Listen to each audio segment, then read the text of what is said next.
வணக்க நேயர்களே, வாழ்க வளமுடன். மீனராசி அதிபர்கள், மீனராசி அதிபர் மீனராசிக்கு குரு பயிற்சி என்ன செய்யும்? குரு பகவான் என்ன பண்ணுவார்? மீனராசி அதிபதியும் குருவே, 10 குடையவன் குரு. அதாவது தனுசு ராசி அதிபருமே குரு பகவான். மீனராசி அதிபதியும் குரு. அவர் 4ஆம் இடத்துக்கு போகிறார். 4ஆம் இடத்துக்கு போகக்கூடாதுங்க. 4ஆம் இடங்கிறது சுகஸ்தானம்.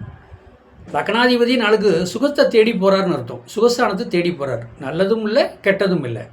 அப்போ 4ஆம் இடங்கிறது சுகஸ்தானம். நல்ல துணிமணி எடுத்து போட்டுக்கிறது, சட்டை எடுத்து போட்டுக்கிறது, சுகமாக இருக்கணும் அப்படின்னு ஆசைப்படுறது, அந்த மாதிரி இடம். அது போகிறாரு. அது நார்மல் தான்.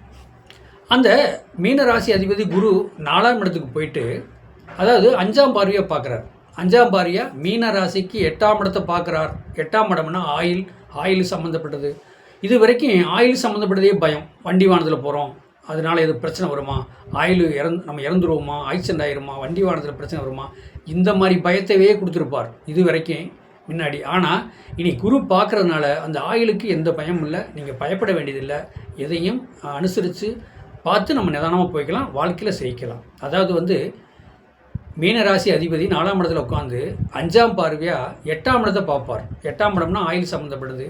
இல்லீகலான வருமானம், இப்போ ஏஜென்ட்டு சம்மந்தப்பட்டது, இன்சூரன்ஸு, டாக்குமெண்ட் சம்மந்தப்பட்டது, சம்மந்தம் இல்லாமல் பணம் வராமல் கேஸில் கோர்ட்டில் இருக்கிறதெல்லாம் கண்டிப்பாக அந்த குரு பணத்துக்கு சொந்தக்காரர். குரு பார்க்கும்போது 8ஆம் இடத்தை குரு பார்க்கும்போது கண்டிப்பாக அவங்களுக்கு பணம் வரும்.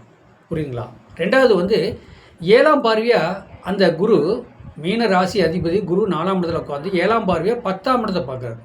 10ஆம் இடம்னா தொழில் ஸ்தானம். தொழில் சம்மந்தப்பட்டதை குரு பகவான் பார்க்கும்போது நல்ல அமைப்பு. குரு பார்க்கும்போது கோடி நன்மைன்னு சொல்லுவாங்க. இந்த கோயில் சம்மந்தப்பட்டது, கோயில் புனஸ்காரம், கோயில் சம்மந்தப்பட்டது, கோயிலில் கடை வச்சுருக்காங்க பாருங்கள், அந்த கோயில் தேவஸ்தானம் சுற்றி கடை வச்சுருக்கவங்களாம் பாருங்களேன், நல்ல வியாபாரம், நிறையா வியாபாரம், நல்ல ஒரு அமைப்பு. அப்போ அந்த பணம் சம்மந்தப்பட்டதில் பேங்க் அக்கௌண்ட்டு, பேங்க்கில் ஒர்க் பண்ணுறது எல்லாருமே பாருங்கள் நல்ல ஒரு மதிப்பு மரியாதையாக வரக்கூடியது. ஏன்னா 10ஆம் இடத்தை குரு பார்க்குறாரு. மீனராசி அதிபதி 4ஆம் இடத்துல உட்காந்துருக்காரு. மிதனில் உட்காந்து 7ஆம் பார்வையாக 10ஆம் இடத்தை பார்க்கும்போது நல்ல அமைப்பு வரக்கூடிய வாய்ப்பு நிறையா இருக்குது. அதே என்னத்துக்கு 9ஆம் பார்வையாக பார்க்குறாரு. 9ஆம் பார்வையாக மீன ராசிக்கு 12ஆம் இடத்தை பார்க்குறார்.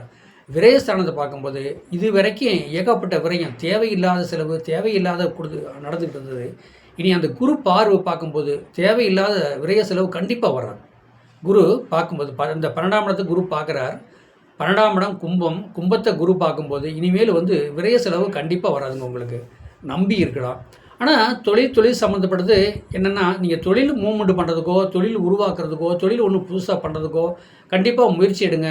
உங்கள் சாதகத்தில் உங்கள் லக்கணத்துக்கு 10ஆம் இடம் அது என்ன திசை புத்தி ஓடுதோ அதுக்கு தகுந்த மாதிரி நீங்கள் தொழில் ஆரம்பிங்க. இது கோச்சார பலன், இது பொது பலன். இப்போ குரு 10ஆம் இடத்தை பார்க்குது அப்படின்னா தொழில் பண்ணுங்க அப்படின்னு சொல்லிட்டோம்னா அது ஈஸியாக சொல்ல முடியாதுங்க.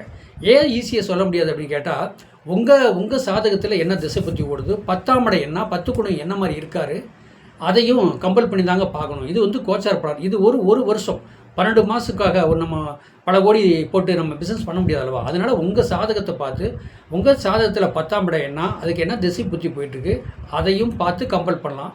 ஆனால் இந்த பொதுவான கருத்து என்னென்னா, இந்த பொதுவான கருப்பு வெற்றிங்க, உங்களுக்கு சூப்பராக இருக்குங்க. ஏன்னா 8ஆம் இடத்தை பார்க்கும்போது ஆயில் சம்மந்தப்பட்டு வந்த பயமெல்லாம் விலகி ரெட்டிப்பு படம் கிடைக்குங்க, ரெட்டிப்பு வருமானம் கிடைக்குங்க. இப்போ 10ஆம் இடங்கிறது தொழில் நடத்திட்டு இருக்கிற தொழில் மூவ்மெண்ட் ஆகிட்டு இருக்கும். புதுசாக பண்ண முடியாதுங்க. நடத்திட்டு இருக்கிற தொழில் கண்டிப்பாக ரெடி ஆகும். 12ஆம் இடங்கிறதுக்கு ஆனால் 12ஆம் இடங்கிறது ஐயன போகும். நம்ம படுக்கிறோம், தூக்கம், வெளியூர் பிரயாணம், வெளியூரில் போகிறோம் வர்றோம். 12ஆம் இடத்து குருவை பார்க்கும்போது வெளியூர் போகிறது வரதில் வருமானம், வெளியூர் போயிட்டு வரதில் நல்லது ஒரு அமைப்பு இருக்கும். வந்தாலும் நிம்மதியாக தூக்கம் வரும், நிம்மதியாக கண்டிப்பாக தூக்கம் வரும். வாழ்க வளமுடன், வாழ்த்துக்கள்.